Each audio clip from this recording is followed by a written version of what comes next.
પાલોદ ગામ પંચાયત અંતર્ગત આ વિસ્તાર આવે છે અને ભારે વરસાદના કારણે વાહન ચાલકોને પણ ખૂબ હાલાકીનો સામનો કરવો પડ્યો। વાહનોના અડધા ટાયર પાણીમાં ડૂબી ગયા, દુકાનના શટર સુધી પાણી પહોંચી ગયા।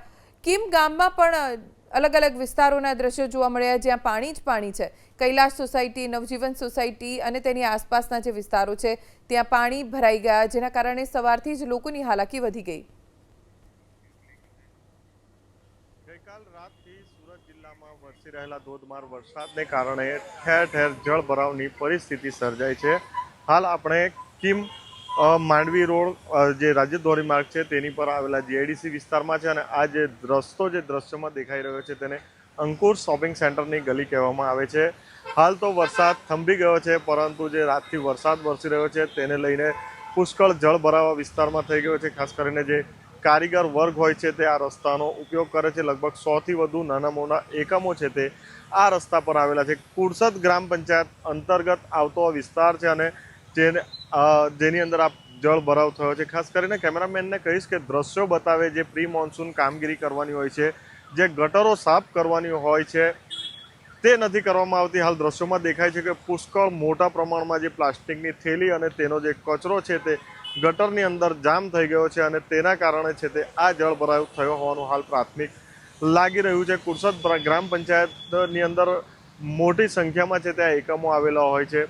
સામે શોપિંગ સેન્ટર છે તેની અંદર પણ હાલ છે તે શટર સુધી પાણી પહોંચી ગયા છે, જ્યારે જે ગેરેજ છે ત્યાં જે પાર્ક કરેલા વાહનો છે ગેરેજમાં તેના પણ હાલ છે તે ટાયર ડૂબી ગયા તેવા દ્રશ્યો હાલ છે તે સામે દેખાઈ રહ્યા છે। ઉપરાંત આજે વરસાદનું પાણી છે તે ગટરમાં નથી જઈ રહ્યું, પાસ નથી થઈ રહ્યું અને તેને કારણે છે તે આ પાણી હવે રોડ તરફ ધીરે ધીરે આગળ વધી રહ્યા છે। આ રાજ્ય ધોરીમાર્ગ જે છે કિમ ઓલપાડ કિમ માંડવી તેની ઉપર હાલ છે તે હવે પાણી પહોંચ્યા છે અને હજુ પણ વરસાદ છે તે આકાશની અંદર વાદળો ઘેરાયેલા છે અને હજુ પણ વરસાદ આવે તેવી શક્યતા દેખાઈ રહી છે।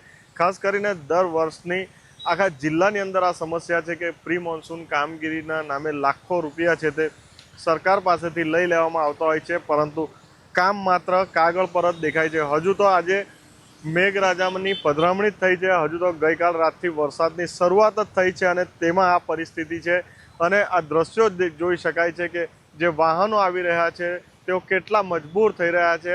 લગભગ ટાયર ડૂબી જાય એટલા પાણી હાલ છે તે અહીં આ રસ્તા ઉપર છે તે ભરાઈ ગયા છે। પાણી નીકળવાનું નામ નથી રહ્યું, હાલ પાણી નીકળી નથી રહ્યું।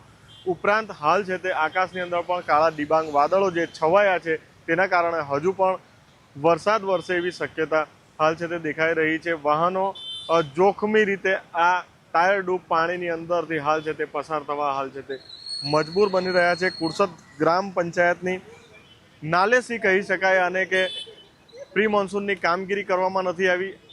બિલકુલ જે આ રોડ છે રાજ્ય ધોરીમાર્ગ તેને બિલકુલ અડીને એક મોટી પાણી નિકાલની કાસ આવી છે અને તેની અંદર જ છે તે આ કચરો જે જમા થયો છે અને તેને કારણે હાલ છે તે આ જળભરાવ છે તે થઈ ચૂક્યો છે। ખાસ કરીને જે વાહનો છે તે જીઆઈડીસી વિસ્તારમાંથી જોખમી રીતે બહાર નીકળી રહ્યા છે। અકસ્માત થવાની પણ પૂરી શક્યતા હાલ છે તે દેખાઈ રહી છે। જોકે આ પાણી નિકાલ માટે હાલ કોઈ પંચાયત અથવા તો પ્રશાસનના કોઈ માણસો દેખાઈ નથી રહ્યા, કોઈ ગટર સાફ કરવા માટેના માણસો પણ નથી દેખાઈ રહ્યા, જેને લઈને સ્થાનિકો છે તે ભારે હાલાકી ભોગવી રહ્યા છે। ઇન્દ્રમલ શાહ, એબીપી અસ્મિતા, સુરત।